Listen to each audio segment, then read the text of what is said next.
All right, welcome to a new edition of After the Whistle, 9 days till Christmas. I'm keeping my hoodie on this whole episode, so whatever. I need a haircut. So, whatever. Todd's here, I'm here. It's cold, there's snow in New England for you. Bro, it was kind of warm earlier in the week. That temperature drastically dropping, but 30-something degrees a couple of days ago, it didn't feel like it's feeling like today, because this 20 degrees feel like 20 degrees. 20 degrees feels like negative 20 at this point. I can't deal with this, but we got a lot of show to talk about next hour, so we're going to get right into it. We're going to talk about Monday Night Football, which turned out to be quite the game between the Ravens and the Browns. So much happened in that game. There was a lot going on in that game. We got Lamar Jackson going to the locker room for a while. Both defenses apparently forgot how to play defense, and then it came down to who had the ball last, pretty much. Yeah. You really can't critique this game too much. Just a well-played game. Only thing I would just say, Baker's getting there, but they're putting too much on him. I feel like with Lamar, he has a high workload, but he only threw the ball 17 times that game.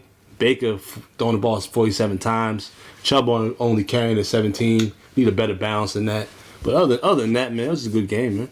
Yeah, it was a really, really, really good game, and the Ravens. Well, the Ravens won. They needed this game because they needed to keep their playoff hopes alive. They're still on the outside looking in. So if they lost this game, it would have been tough for them to get in. They still have a chance to get in. But also for the Ravens, they ran all over. Lamar Jackson and J.K. Dobbins and Gus Edwards, they ran all over them. If they can get somewhat of a passing game going, as they move forward with Lamar's career, and he gets a little better with his accuracy, because there were some throws that he missed that could have been big game changers, that could have been touchdowns. He just overthrew guys. If they could fix that aspect of the game and get a number one receiver, they'll be a tough team. I mean, their defense, this wasn't their best outing, but usually Baltimore has a good defense. And, Marquise Brown, he's got to be, whoo, man, that dude, because he was getting scolded for most of that game because dropping wide open passes and stuff. Yeah, man, that's one thing. When as a receiver, you have to, show your value out there. You know what I mean? And one thing about Lamar, though, I don't like the workload with him running and passing so much. I mean, him running so much and passing. That's why I think if they bring a running back in, that would help relieve the pressure. He can be a better pocket passer. One thing too, though, you got to protect that man. Yeah, when he getting sacked 4 times, he can't take those many. Some of those sacks, he kept slipping. And at first, the Ravens, they were just slipping and slipping. I don't know what was going on with that field, but they were slipping all over the place. And for the Browns, I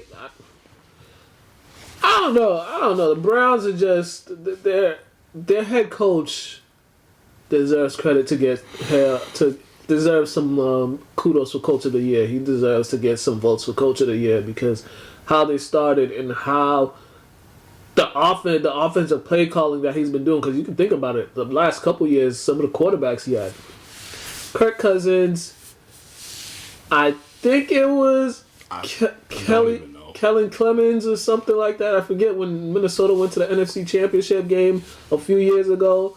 He's always had mediocre quarterbacks and has gotten the most out of them. Even went to NFC Championship with Baker, mediocre quarterback, but now he's getting the most out of him. And the big part of that is those 2 running backs are the biggest reason why this offense is, going the way they will, because they were running it 4-point yards a carry, 5-point yards a carry for Hunt, and they were getting that play action going, and they were just picking on number 35. I forget his name. He was getting picked on. I don't know his name either. But he was getting picked on. Well, we know that the Browns aren't a pass-first team, so they just have to understand the formula that works and keep it moving. I think, Baker's getting better, though. I'd say he's a little better than mediocre. I feel like he's been better since Odell has been out. Like I said, I don't know if he was focusing too much on him but he barely targeted him, so I don't understand how this offense is opened up because it wasn't like he was forcing in the OBJ. He was. Well, at times, but it was like Odell didn't have that many targets either. each game. You know what I mean? But there be crucial times where we try to force it in. Yeah, but I didn't understand. I just think with him, I think he's just doing better without OBJ. So they might need to. We all knew it wasn't a good fit from the beginning. We knew since last year Odell didn't fit with this team. But they just brought him in thinking he could help out, and he definitely helped out because he took a lot of. He opened up for some of the other guys because he would get double teamed most of the time, or they'd have a safety high on him. So that's the aspect. He was a decoy more so in these last 2 years with Cleveland. And now the Ravens moving forward, they pretty much need to win out. And I think, as I said, the Ravens need something they got just in the offseason is they need to get a number one wide receiver because they got good wide receivers, but they're role players. They need a number one guy that can, throw it up, he'll catch it. Because Willie Snead is good, but he's a good number two. Marquise Brown, he was complaining about targets. You get targets, you got 6 targets, and you dropped half of them. Come on, but the Ravens definitely needed this win badly. All right, it's about over for the Patriots. A lot of things ended on Thursday Night Football for the Patriots. Their streaks of double-digit wins ended. Their streak of AFC East titles as AFC East champs pretty much ended. And it's the same thing that's been going on all season. This team is not built to come from. If they get down big, they're not built to come from behind. Man, they got smacked the other night. That wasn't even a game. Like. Cam, come on, man. 9 for 16, no touchdowns, 1 interception. Like, this is Past Nation. We're not winning any games. Like, we might win a couple if you don't throw a touchdown, but we're not going to go to the playoffs without you throwing a touchdown, man. Like, I don't know what's going on. Harris only getting 11 carries. Granted, they couldn't do much against the Rams anyways because the Rams just had their number that night, but it's just bad for these guys right now. The Rams are number one defense in every single category, and one thing you can't do with a team that got number one defense is you can't turn the ball over. That interception was brutal.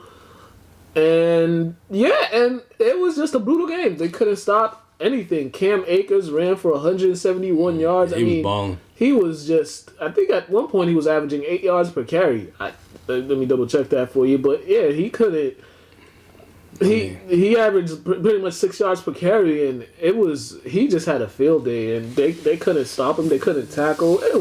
Did we have like 10 first downs the whole game? Man, something like that. Then it was like it was 3 for 13 third downs. We couldn't even continue drive, so it's like you can't even continue to drive. I think they went 3 and out for their first 3 or 4 possessions, I believe. And it was. We were kind of watching that game the other night. I stopped watching after the interception. To be honest with you, I stopped. I mean, we knew it wasn't gonna be a good one, but a better fight than that. There was no fight at all. I think they went for it. They were 0 for 3 on third down, 3 for 13. 3 for 13 on third down, 0 for 3 on fourth down. As to the Rams, they were 2 for 2. Yeah. But the Rams were 3 for 14 on third down. But it didn't really matter because they were just doing whatever they wanted to the Pats anyway. So it's like, and then they sacking Camp 6 times. Like once they got that double-digit lead, that's when when you have a great defense. Like right now, historically, from a statistical standpoint, this is gonna probably turn out to be one of the great defense in the league. They get a double-digit lead, it's hard to come back on them. And when you don't really have big play guys on the outside, and only thing we could hope for now is they compete these last 3 games of the season and maybe ruin someone's season, because right now it's going to be no postseason for the Pats, and they got a lot of questions to answer, especially at the quarterback position. Everybody wants to see how Stidham looks, but Bill Belichick's been around the NFL for a long time. I think he's seen mostly all he needs to see of Stidham, because if he thought Stidham could give them somewhat of a chance, he would have made that call a long time ago. He would have made it. Stidham's been on the Pats second year. Yeah. He's practiced all last year. It's not like he doesn't throw in practice. Yeah, Belichick's second team going for the second. So if he's not even killing the second team, Belichick's not going to throw him in there, man. I mean, Nah, he's not throwing. Everybody wants to see what he is, but I think at this point, if he's not getting thrown, I think Belichick is telling us all we need to know about Stidham. So the questions in the offseason about quarterback is going to be interesting too, because if they're looking to go a new route in the quarterback, it's like you're not going to get a high draft pick to get a quarterback. Maybe hoping someone falls, and there's not that many good free agent quarterbacks coming up. I mean, there's a guy in New Orleans that I think could be a solid fit for any team, but.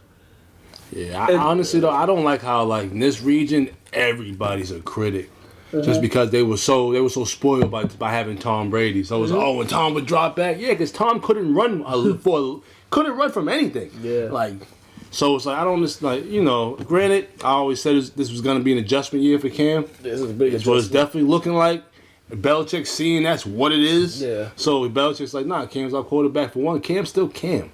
Like I think he's gonna come back next season. I honestly think he is too. Because the quarterback availability in the offseason is really thin. There's not really that many guys that you would look at and be like, maybe he could help us out. And who just gives somebody one stint in a new opportunity? You got to give him at least 2 years. Especially the circumstances in which he got here too. Like, right. But we'll see what happens. So, yeah, I mean, kind of whatever. All right. The Kansas City Chiefs are still rolling. They're still scoring, and they've completely taken over the number 1 slot in the AFC for that first round bye. And these guys, man, the Dolphins put up a good fight, but these guys, man, it's like you blink and it's like a blink and they get a touchdown. Well, last week when you mentioned this game, I think we both kind of iffy because it's like a trap game. Yeah. Because Dolphins playing well, but this game is only a story because the man threw 3 interceptions, 4 total turnovers. If that didn't happen, they would have smacked them by like 50. And they were down 10-0 at one point. They would smack them by like 50. My thing is, for him to throw 3 intos and him still average 9.6 yards a pass, like, what are we talking about? They basically like getting him a head start. So like what are we talking about? Like you basically giving them points. You know what I mean? Like I think this is the most interceptions he's thrown in his career in one game. But kudos to the Dolphins defense. They've been great for the majority of the season. So you got to give kudos to them. And 2-2, he's played well in the starts that he's had. I still don't like how they benched him for those couple games. But you bench a man a couple games, then you throw him out there, throw the ball 48 times. And of course he's gonna turn the ball over. He's a rookie. He hasn't even played a full season, but you got this man Washington only carrying the ball 13 times. Like you got to kind of help your rookies out a little bit, though. I don't think they have much faith in their running game because they don't really have any running backs that can do anything. But how much faith you got in a rookie throwing that many times, though? With these rules in the NFL, it's like anybody could throw. Like all these rules, but my bad. But if you're gonna have him throw like he's Phillip Rivers, Drew Brees, Tom Brady, then you deal with his mistakes. You play him all season. Yeah, that benching, you know what I'm saying? You don't bench him and then throw him in and say, "Hey, throw the ball 50 times." Like what? Yeah. And as for the Chiefs, these guys, man. So they got the league leader in passing yards, Patrick Mahomes, and Travis Kelce and Tyreek Hill are 1-4 in receiving yards. Like this is just dangerous. It's like pick your poison. What are you gonna do? And now that they've gotten sole possession of first place, they got a good matchup with the Saints. But we'll talk about them in a couple minutes. These guys are primed to have home field advantage, and we already know how tough it is to go in there and win a game. I mean, the only person that's gone in there and won a game these last couple years in the postseason was, I think, the Steelers, but that was back in 2013, and they didn't have Mahomes. And, of course, Brady did it not too long ago. So a quarterback that can be successful in the cold is the only player going to go in there and win. Kansas City cold, just like Foxborough cold. Yeah. So if you want them down south teams or them, I want to say, hot weather teams, I couldn't get it out. Hot weather teams, and you ain't gonna do too well. So you might as well stop practicing more in the snow. Or if you're a dome team too, dome teams don't do too well out there either. And with these guys, they can beat you in a variety of ways. If they want to just run the ball on you, they can do that. If they want to drop back on you, they can do that. The only way to keep them steady is you got to be able to run that football. And there's a few teams in the AFC that are that can do that, but can you score? That's the biggest issue. Ding. And with the Chiefs taking over the number one spot in the AFC, the Steelers have been dropping, and it turned into the Stephon Diggs show in the second half because I think he had 10 catches for $130, and it seemed like he was just he was doing anything he wanted. You know what's funny? Last night I caught that game, and the microcosm of that game was drop passes. Homeboy from the Steelers dropped the easy one on third down. I was like, that was kind of like the microcosm of that game when Pittsburgh goes 1 for 10 on third downs. Yeah. What game are you really gonna win? Yeah. I think you're talking about. I know who you're talking about. I think his name Thompson or something like that. I don't even know his name. Pittsburgh, they dropped passes, turnovers. They had a pick six right before halftime, and they did have a lead, and then he throws an interception, and after that interception, it was all Bills the rest of the second half, and it was just like the Steelers, they're not ending the season the right way because you can't go into the last month of the season playing the way they're playing right now. Now, for one, averaging 2.8 yards a carry and only running it 17 times, at least try to get it up there 20-25 just to see what else you can get out of that. But you would have thought they learned their lesson from the previous week. Yeah, you would have thought. But, the Bills definitely helped Allen out a lot because he didn't have to rely on his arm too much because they were scoring the ball for him. Yeah. So, sometimes that's what Allen definitely needs because you can't keep the ball in his hand all game because he's going to give you a couple. I mean, he got thrown the ball 43 times and he has one intel. So, thank goodness for the Bills defense, who's been balling all season, actually. They've been playing. That's why it's so hard for me to bet against them. Yeah, and especially up there in Buffalo when it gets really cold and nobody likes to play in the cold. So now the Bills are 10-3. They might be the biggest threat to Kansas City, but I don't know if they have the offense that can keep up with Kansas City. They got the weapons. they got everything but I don't know because I still can't get it out of my mind that this dude in a playoff game tried to throw a jump ball to a fullback in a playoff game. That still bothers me that I saw that in a playoff game. So I don't know what we'll see from the Bills in the postseason, but right now they're in prime position. I believe they got the number 2 seed right now. No, they're the number 3 seed right now. If Pittsburgh drops another game, they'll be the number 2 seed. And Pittsburgh, they need to get it together because they're trending downwards to close the season, and you never want to trend downwards in December. Yeah, man. They just, rough little 2-game skid. They should get back on track next week. We would hope. And the team that cost me a win in my fantasy football league, the New Orleans Saints defense, I watched this game and I was trying to figure out what in the world were they doing. Did they just think this dude wasn't going to compete or something? Because the way they approached it, they just gave him all the time in the world. And Jalen Hurts was a better runner than he was a quarterback in this game because every time I looked up, it'd be like 3rd or 4th and short, and he's running for a first down, and I'm just looking, I'm like, oh, what are you guys doing out there? You know me, I was rooting for the young man. Got his first dub. One thing I heard the analyst saying about him and Wentz, he just makes winning plays. He knows when to run for. He makes better decisions than what I hear Wentz does. Granted, it's only his first game, so we'll see how the rest of the season works out for him. But you know me, I'm all about giving this young man an opportunity. The man had 18 carries for 106 yards at the quarterback position. And when I'm telling you, every time I looked up, it was just like the Saints were just... it was just like they didn't think he could do it. They didn't think he could do anything against them. And I was looking... After the first three times they converted on third and short and 4th and short, I'm like, do you guys want to make any adjustments on this guy? And they didn't. And he didn't have the best day throwing the ball, but he didn't turn the ball over. And that's a great day to me. And this is my thing with the Eagles: 36 rush attempts. Miles Sanders has been on this team this whole season, and now they just having 36 rush attempts. Because they didn't. For some reason, once again, these people get so hypnotized by talent that they think Wentz is going to throw them to W's. Not realizing that you should just treat it Wentz the same way you treated Hurts.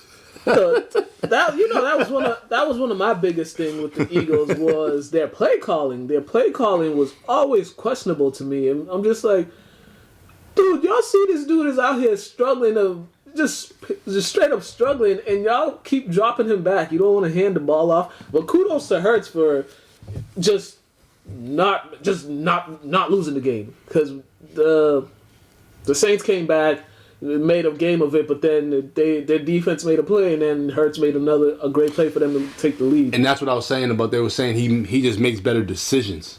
Like, you know what I mean? He didn't turn the ball over. He knows when to run, and they won. Yeah, that was pretty much it. Remember when I told you why I don't buy the Saints being a Super Bowl contender? It's because of reasons like this. Like, they just... I hope this Taysom Hill experiment is over after this game, because I couldn't tell who. It was just like, dude, why'd they even bother picking up Jameis, right? Jameis? Is it because Breeze is old and you don't have... I mean, I don't know, because like, you'd have thought that he would have got the look. At least maybe not before Hill, but the game after. Like, you'd have got some look. He should have got it in this game, because for them to go blank in the first half and then just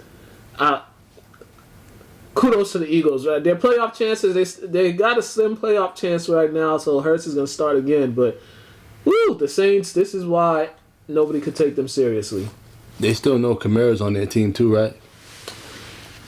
This is why the Saints, I don't think they'll ever be a Super Bowl contender, because games like this often show up. And with the Saints losing, this opened the gate for the Green Bay Packers to get the number 1 seed in the AFC.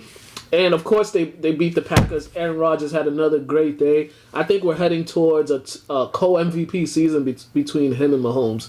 Even because the way the season that Aaron Rodgers is having is pretty much just as good of a season as Mahomes is having. All the difference is Mahomes' team only lost 1 game. But if there was I think the last time there was a co-MVP was Peyton Manning and Steve McNair back in 2004.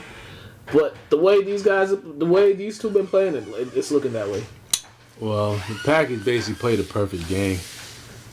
Like, not perfect, but only thing they need to work on is their penalties. We playing the line, so that's what I mean. Only thing they had to work on was their penalties. Like, I mean, they're rolling right now, so it's like you want them to be playing well coming into the playoffs. Yeah. So like, all you got to tighten up on is not have 12 penalties. Like, who has 12? Like 12? Like, come on. Yeah, that's really undisciplined, and that's not going to help you. And they were really balanced in this game too. I mean, they had 25 rush attempts between Jamal Williams and Aaron Jones, which is going to get you a lot. Detroit, I mean, they played hard. Granted, they've been playing hard since Patricia got fired, but it's Detroit. They went scoreless in the third. It's Detroit, and they hardly ever beat the Packers. So this is more so about the Packers and the way they're trying to position themselves in these postseason. Because if they can win out, then they'll have that number 1 seed. They'll get that number 1 seed because they beat the Saints earlier in the season. But for the NFC, I don't know who's going to come out of the NFC, because I have no idea about any of these teams. Because 1 week we saw the Bucks beat the Packers. We see the Saints whoop the Bucks. We see the Packers beat the Saints. We see the Vikings beat the Packers. And we see the Seahawks. And I don't know. It's wild, bro. Yeah, it's the NFC it's still wide open. I mean, people are saying the 2 favorites are the Packers and the Saints, but I think that right now it's looking like the Rams might come out of the NFC. But you never know with them. Yeah, you never know. If they had a better quarterback, they'd actually be much, much more dangerous with their quarterback situation. And for Aaron Rodgers, also 39 touchdowns and 4 interceptions on the season. That's pretty good. Mm-hmm. And I forgot what I was going to say. Let's go to Fantasy No Huddle with Craig, because I completely forgot what I was going to say. Florida basketball? Oh yeah, after. Plus, Craig, and we'll be back. What up, everybody, and welcome to No Huddle here on After the Whistle. It's your boy Craig, here to give you some of the final fantasy advice for the week. So, if you made it to the playoffs, congratulations. You did it. You're there. Now it's time to get that money, right? What you've been building towards all year long. I don't know about you, but I'm excited. I played in 5 leagues for money this year, and I made it to 2. I'm in the championships, so we're seeing what's going to happen with that. I'm really excited. I want to win that money, and I know you do too. The best advice I can give you going into the first week of the playoffs is believe in your squad. You know who you've been playing week in and week out that got you to where you're at now. No time for second guessing. Play the guys who've got you to the place you're at right now. Believe in your squad, and it will all work out. What's up, Penny? All up in the film. Say hi to Penny, everybody. All right, back up. So, go with what works and believe in your squad. That's the best advice I have for you. Now, with that being said, you also have to worry about matchups. Think about the teams that have given your players of positions the most points all year long. A guy who I love right now, who I'm going to trust this week, is Wayne Gallman. Wayne Gallman, since taking over the running back position on the Giants, has been performing week in and week out. His projections every week are super low, but once he gets the ball in his hands, he's doing work. I think last week was his worst week at 10 points, but at the end of the day, he's been in double digits for like 6-7 weeks straight so far. So that's a guy you can trust in. They bring it back Gardner Minshew for the Jacksonville Jaguars. And a lot of you guys, like me, you love the magic mustache. But here's my problem. Is Gardner Minshew hasn't played in a good couple of weeks. He got benched for a reason. I don't know if I trust him to get me into the championship game. Whatever quarterback you've been going with, it might be best to trust that guy. But one quarterback I do like, who has been a nice little fill-in. I actually adopted him in the last couple weeks to get me to the playoffs, is Derek Carr. Derek Carr is kind of like your Tony Romos and your Phillip Rivers. He ain't going to win a whole lot of games, but he's going to get you your fantasy points. He had that one bad week in negative points, which was terrible. Worst game of the season for the Raiders. But Derek Carr is fairly decent when it comes to fantasy points. One wide receiver who I would probably stay away from, who has been consistent most of the season, but with the uncertainty at the quarterback position, Terry McLaurin scares me because you don't know what's going to happen with him. He's going back to Dwayne Haskins. Will they bench Dwayne Haskins halfway through the game? How is this going to work out for Terry McLaurin? And I don't know. He hasn't been so trustworthy as of late. So unless he is your number 2 wide receiver and, you don't have anybody you can replace him with, then go with them. But if not, I would consider replacing him. Defense wins championships. So, if you had a defense that you've been riding with all season, stick with them. But kickers are a dime a dozen. Don't spend a lot of time worrying about who you're going to place in your kicker. Kickers don't win you the week, And they not, contrary to belief, they don't lose you your week either. You was going to lose with or without that kicker. So, with that being said, that's my fantasy advice for the week. Good luck to all of y'all. I hope you win. I hope you took my advice. And until next week, see you on No Huddle. Back to After the Whistle. We are back on time for New England Sports Update with Mia Len. Good afternoon and welcome to this week's segment of New England Sports Scores and Updates. I'm Mia Len, and today I'll be breaking down the latest in the sports world over the last week. To start off, the Boston College Eagles men's basketball team fell to the Syracuse Orange in their ACC opener this past Saturday afternoon. The final score was 63-101. As for the Eagles, James Carnick was the leading scorer with 20 points and 8 rebounds, and the only other BC player scoring double digits was Winston Tabbs, who had 11 points, along with 3 assists and 2 steals. As for the Orange, they were on fire, shooting almost 59% from the field and almost 51% from three-point land.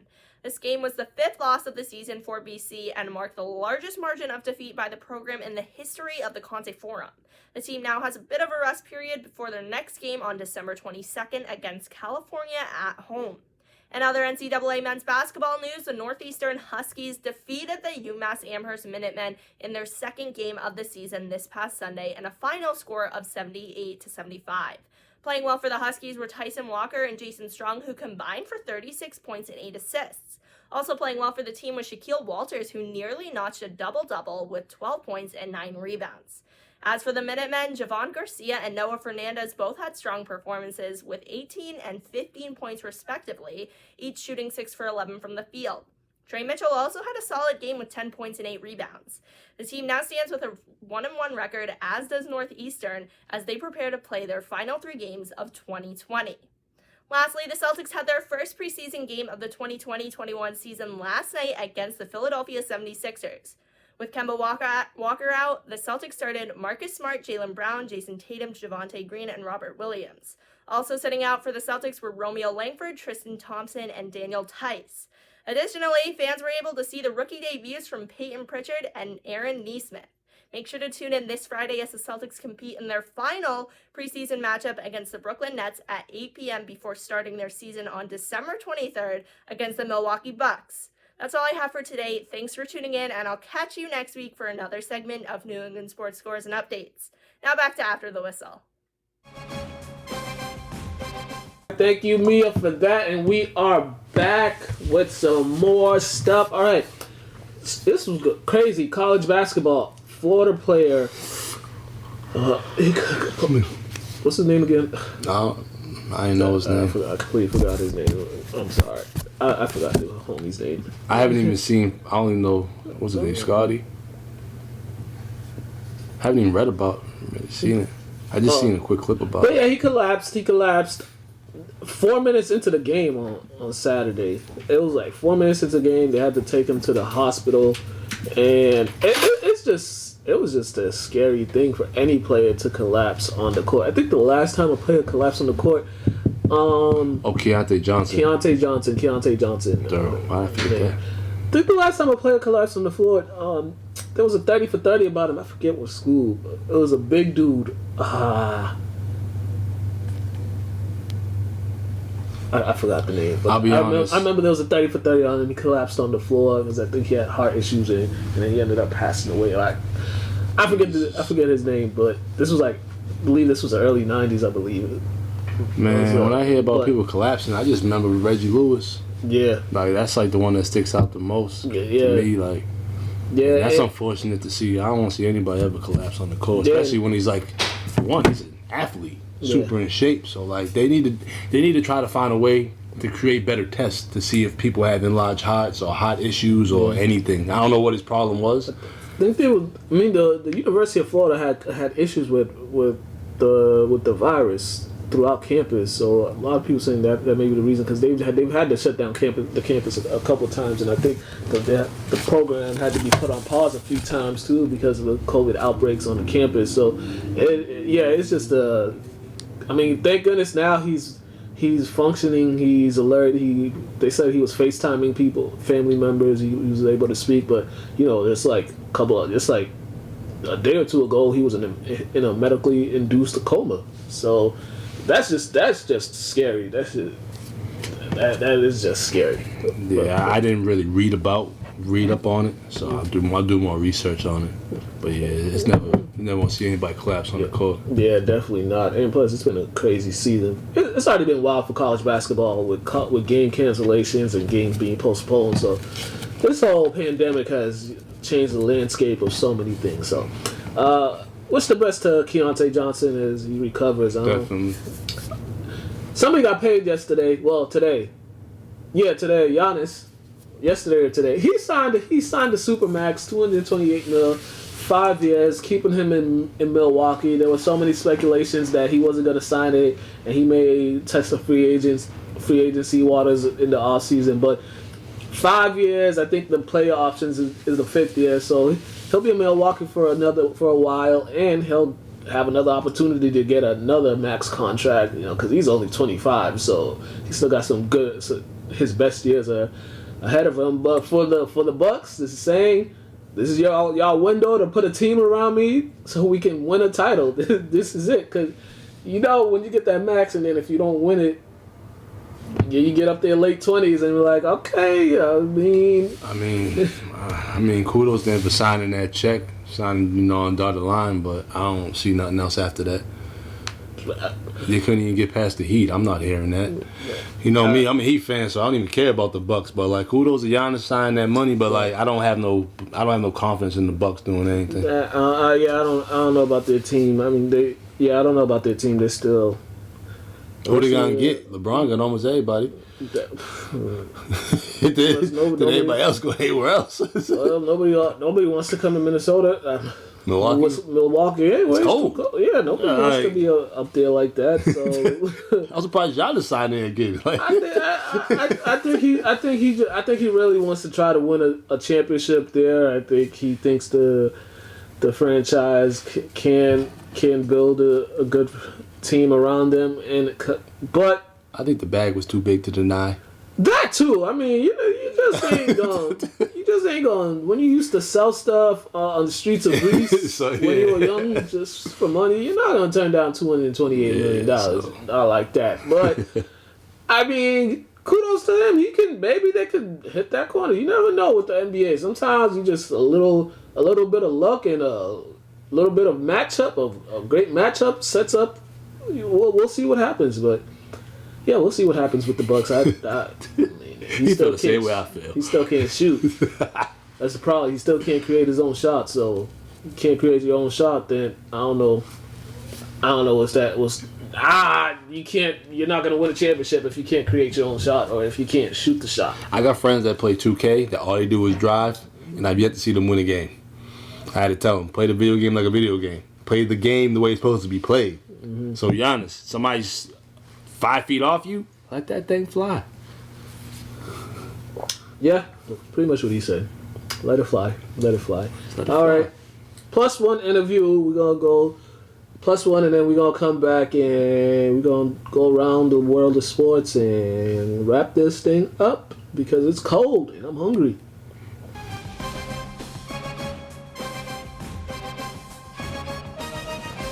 Welcome to another edition of the +1 interview, and today we have St. Mary's men's basketball coach, Mr. Dave Brown, is here with us. How are you doing, sir? Good. How you doing? I'm good. I'm good. Dave, it's here. It's been a long, uncertain process, but for your team, it's here. You guys are on the court. Just talk to me about this whole. Just this long process of just being uncertain of you guys getting on the court, then you guys getting confirmation you'll be on the court. This whole, just for you personally, how was this whole process? Well, obviously, the last 8 months have been very stressful. We're in a time that we're not used to as far as socially, and the kids haven't been able to do much for the last 8 months as far as getting together and competing, working together. But we're definitely excited now that we're able to get into the gym. It's tough to be too optimistic or too excited about the upcoming season because we know in any given moment something could be could trigger a shutdown. But we are happy we're given this opportunity. We know some teams aren't right now, so we're trying to take every moment and enjoy it as we go. And as you read through the guidelines that the MIA set for the season and how certain things are going to happen, certain changes to how the games are going to be played, just as a coach and also as a former player, being you've played the game and you've coached the game a certain way, and some of the stuff that you coached and played is not even, they've changed it. Just for you, how were you able to just get yourself acclimated and your guys get acclimated to the new set of rules that the MIA set out? I mean, there's not too much changes. We actually have had 2 scrimmages now, so I have noticed a difference as far as the free throws go. There's only 4 people allowed in the lane, 2 offense and 2 defense. So, and then the free throw shooter. So the offense has a big advantage there. As far as taking the ball out of bounds on the sideline, that's a minor adjustment. And then staying 6 feet off of your the inbounder, kids have to get used to that.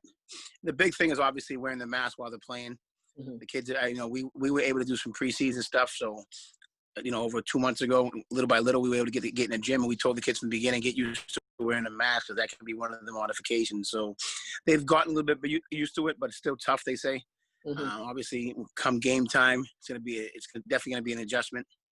But I tell them, we have to just be happy we're on the court. We have to play by whatever rules they set, and let's just enjoy ourselves when we can.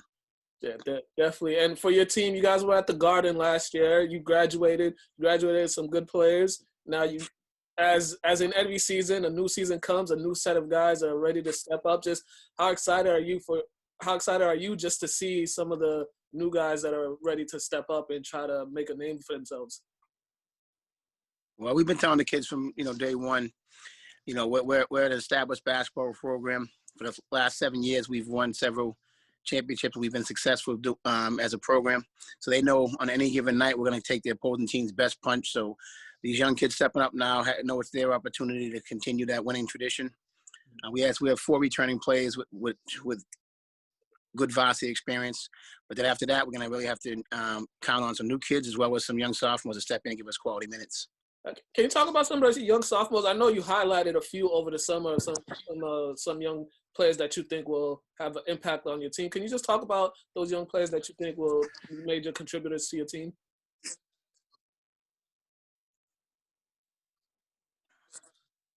Well, the sophomores without any varsity experience as of right now, we got Anthony Detria, one of the better shooters in the program. He's battling for quality minutes. We got Omri Merriman, who played for us last year, then transferred to Tech, but ended up coming back. So he's going to be a sophomore. He grew a bunch over the course of the offseason, so he's about 6'4" now. So we're expecting big things from him. We got Jackson Field, who's a multi-sport athlete in the school. He plays football, basketball, lacrosse, and he also did golf this year. So we're expecting for him to battle for some minutes. Derek Kalandis is going to probably start in the rotation this year at the 5, but he's a natural 3 or a 3, but we're going to be undersized at times, so he's going to have to battle. We got Nick Sacco, another sophomore, who's about 6'2", and he's put on some good muscle. So we're expecting, we have 5, 6 sophomores that are going to hopefully step into the rotation and give us quality minutes. And also what I noticed over the summer with you guys did a lot of team conditioning in the summertime. During like the hot days of the summer, you and the coaches were getting guys together, just getting them ready.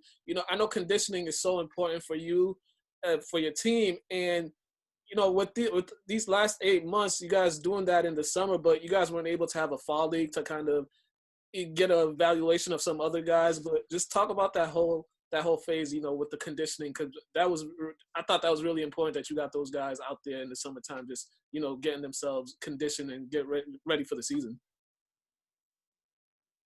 Oh yeah, obviously, it wasn't a normal off season for us. We're normally in the gym. We're doing either fall league or we're doing summer league, then into the fall. Summer league usually starts late April, early May. And so the kids weren't able to be around each other as much as normal. So we try to get them together a few times a week or once during the weekend and do some conditioning, which, it builds the team concept as well as getting them ready for the upcoming season and giving them hope that there was going to be a season. It was still a question whether we're going to have a basketball season or not. So we wanted to keep the kids positive as much as possible. And it's different for us coaches this year because, like you said, we haven't had a time to evaluate our kids in game situations where normally you have a fall league, a summer league, and you get to watch kids play and they get used to the game speed, and you can evaluate or anticipate what you might have for the upcoming season. So right now, I'm trying to get as many scrimmages as possible over the next 2 weeks, just to see kids compete and see where we fall as of right now. Definitely. Now in your conference, I know everybody always plays tough in the conference. Everybody plays you guys tough in the conference. This was for this upcoming year. What are some of the teams that you're kind of looking at? I know everybody plays you guys tough, but just in the conference as well. Just talk about the conference and the step up. Well, the conference actually changed over this year for us. We added Austin Prep into the north, so it's gonna be us, Austin Prep, Bishop Fenwick, Cathedral, and Arlington Catholic. And then in the south, we got Cardinal Spellman, Archbishop Williams. Bishop Feen is a new team in our league, and so is Bishop Stang. Bishop Stang is always one of the better Division III teams in the South Shore. I heard they have 2 big kids that are over 6'7", 6'8", so I haven't got to see them, obviously, but we're expecting them to be a solid basketball team. Bishop Feen is always one of the better Division II teams in the South Shore, a bigger school. So that's going to be a tough addition to the league. And then on the teams that we're accustomed to is Cardinal Spellman is always a tough battle. Mm-hmm. Cathedral's got a few transfers. They're a very well coached city school. Bishop Fenway has a big returning class coming back, and this is going to be their year to really compete. So I expect them to be much improved. And then Austin Prep, they have a new coach over there. It's been over 2 or 3 years. He got a few transfers in. They were successful last year at the Division III level, going into the lodge now with us. We scrimmaged them twice in the preseason already, and they're a very good basketball team. So we have 16 or 14 league games, and I think every one of them is going to be a battle. We're going to cherish them and try to compete and try to get better, obviously. And like I said, these young kids are going to be thrown in the fire. So hopefully we can withstand it. Yeah, and also this season, this is going to be the last season the MIAA tournament is set up the way it's set up, with all these divisions. Next year, it's going to be, starting next season, it's going to be a statewide tournament. Can I just get your thoughts on that? Because I think that's a pretty cool idea, kind of like a March Madness. Oh, yeah, I definitely think – I think it's great. It's going to be based on power seedings. So depending on how you schedule your non-league games during the course of the season, you can raise your stock. And the best thing about it is you don't know who you're going to face on any given night. The first round, you could be playing a team from Western Mass. So obviously travel comes into play. So you want to try to have the best possible schedule so you can get the highest seed and possibly host some games in your home gym. But I think at the end of the day, a statewide tournament is going to promote the best 3 or 4 teams to advance to the last game possible, opposed to 2 of the better teams being on the same side and them facing each other in the semifinals or something like that. Mm-hmm. Yeah, I really like that idea that they put together, because this is going to, like as you said, it's actually going to encourage coaches to do more scheduling. And it's also players are going to be more encouraged because, you're used to playing a certain level and then you don't play certain teams until the tournament. And now you could get them and just, the madness that could happen in a tournament, because one loss and you're done. Right. And the good thing about it is now, non-league, for non-league games, at the Division III schools, sometimes the Division I's, the Division II don't want to play us because it's not really rewarding for them.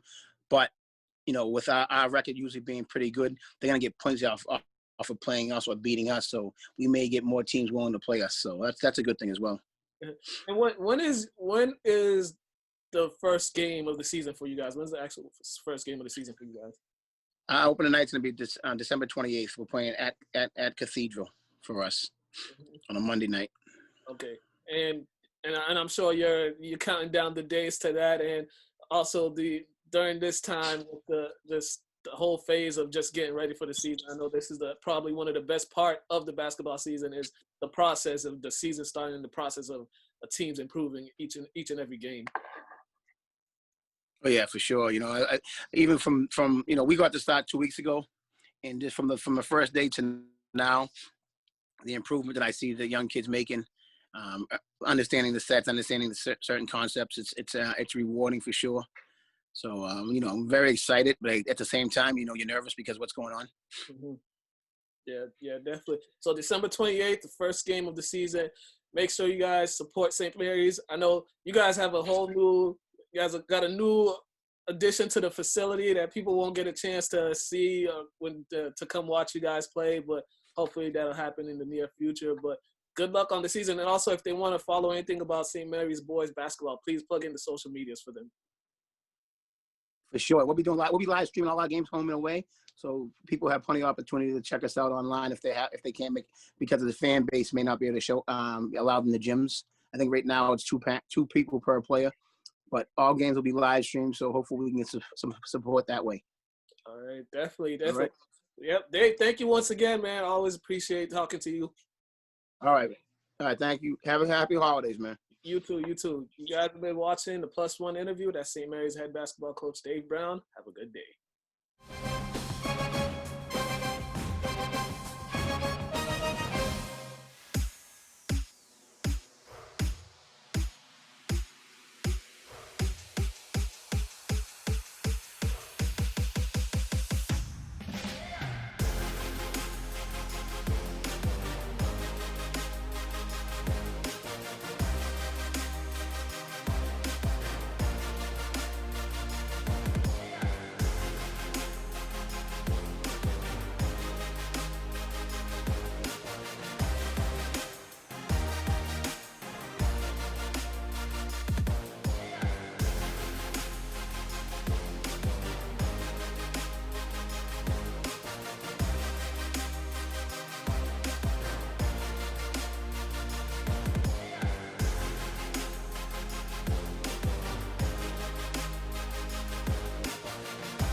And we are back. We are back. Also, I was driving around. See, I'm still trying to figure out why I drove by the Meadows and Cali Park, and there's no basketball hoops.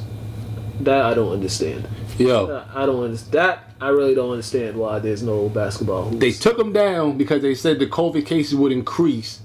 They still increased because it wasn't ever the kids. It was the adults that can't pay attention and keep their hands off each other and stay 6 feet away. Kids just want to play outside and be kids because fresh air is the best air. Yeah. If you can't get fresh air, then we all have it, and that's not the case. Yeah, so it was that Cali, Wyoming, and then that other court way, like going towards the PBY. Oh, it's more than that. Yeah, those are the three that I've seen. But I imagine it's more than that. But I was seeing also that just doesn't make sense at all. And we were outside the whole pandemic, playing outside, working out, getting fresh air, best air, and we've been negative. Yeah, I have yet to have a positive test. We've been just negative. to let everybody know.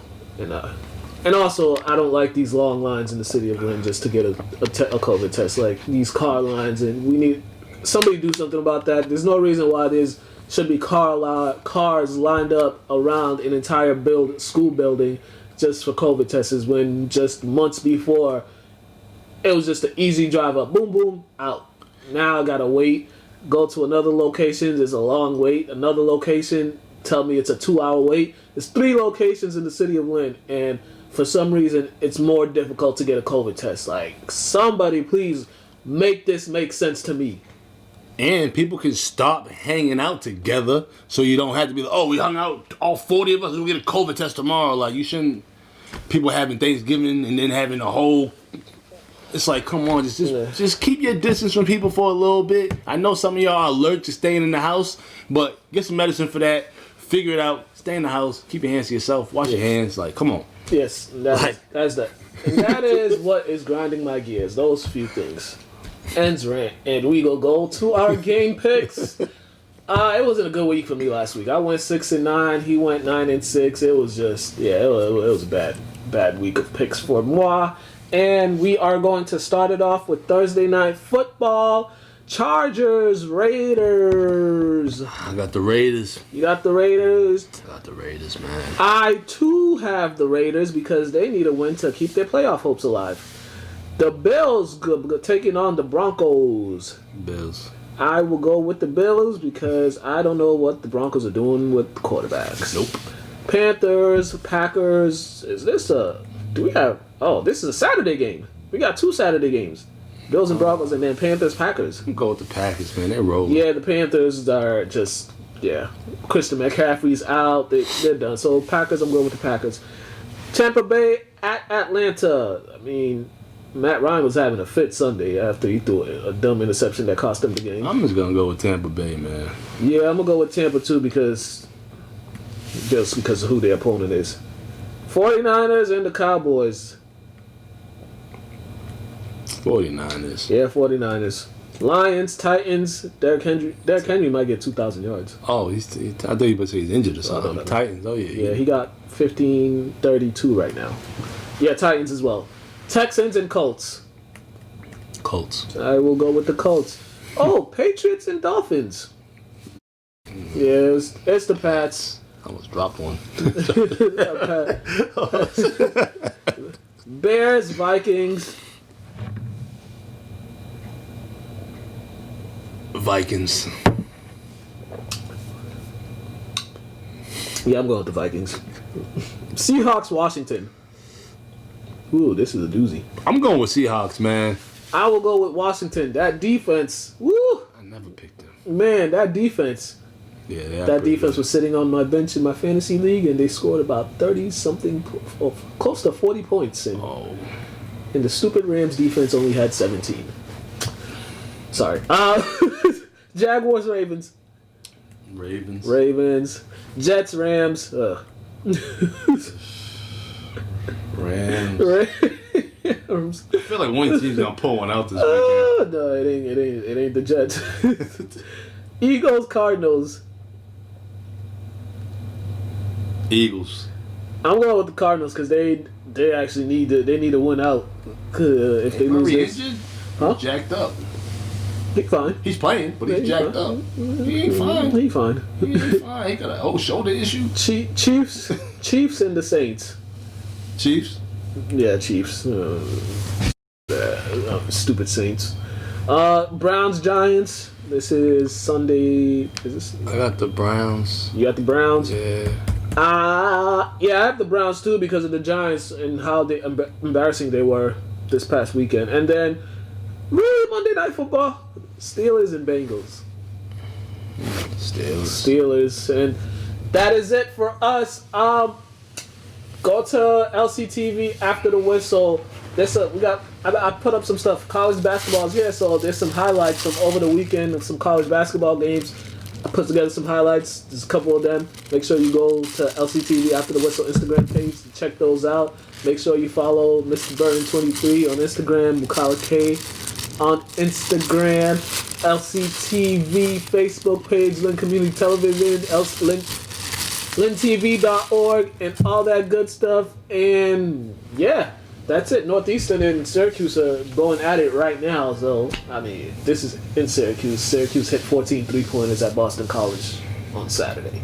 Ooh, that's a lot. We are out of here. Have a great one, everybody.